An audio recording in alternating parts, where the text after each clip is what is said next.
Google is supporting MCP, OpenAI is supporting MCP, Cursor is supporting MCP, the GitHub stars are rising, everyone supports and works with MCP. So what is MCP and why it's so important? Hello and welcome. With this video I want to start a series which focuses on the Model Context Protocol. We will cover each aspect like authentication, real-world use cases, and with that we want to understand Model Context Protocol from every direction. So to best understand what MCP is, we have to think about which problem it solves. It solves the old problem of LLMs not having access to outside services or outside knowledge. And MCP is, as they say, like a USB port where you can provide different tools for your LLM application. For example, give your LLM access to your Google Calendar, give it access to your Notion database, give it access to your PDF files, and everything in a standardized, scalable manner. You could of course do these things before as well. Many agent frameworks already supported tool calling, but think about it that way. For each project you would write the tools again and again and modify it so it can be used for the specific framework you're working with right now. Work with the OpenAI SDK, LangChain, LangGraph. And now MCP is supported basically by all frameworks. You only have to write your tool or server once and then just plug and play to every application. And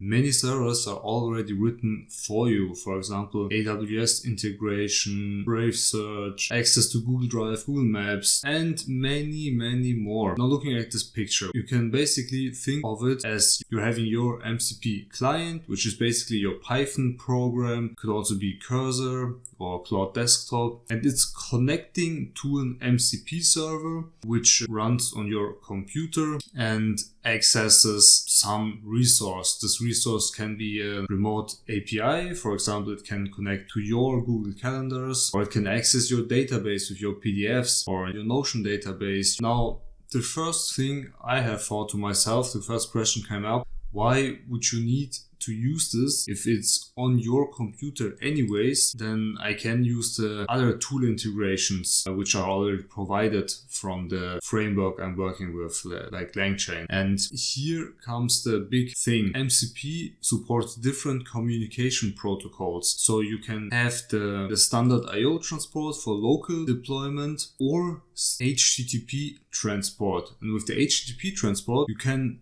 deploy all the servers or all the tools you need on your remote server and have access to it from everywhere. To make an example, for a project I defined this get top subreddit posts tool, which fetches the top 5 posts from one or multiple subreddits and returns them. So the agent can make research what's going on in the subreddits right now. Okay, I defined it for my agent, but what if I want to use it in my Cursor environment as well? So, and in Cursor you can add your Model Context Protocol service as well. So I just added the Reddit scraping service, and now here in my chat box I can simply tell him, hey, please use the MCP tool and give me the top post from the LangChain subreddit. Now it will see, I have the tools available.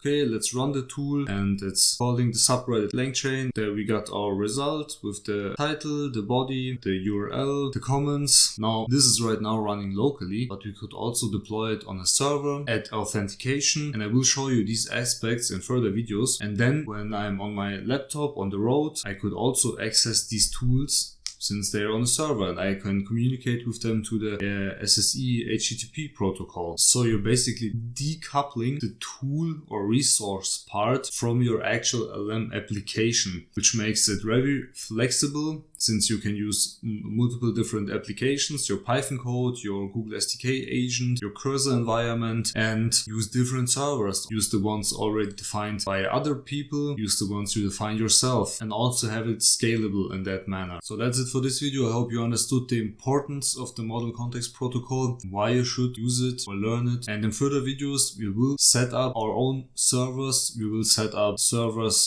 provided by others, we will set up authentication and cover each aspect regarding the Model Context Protocol, making real-world applications and fully understand how to use it when you want to build AI agents. So click the like button, click the subscribe button, and see you in the next video. Thank you for watching.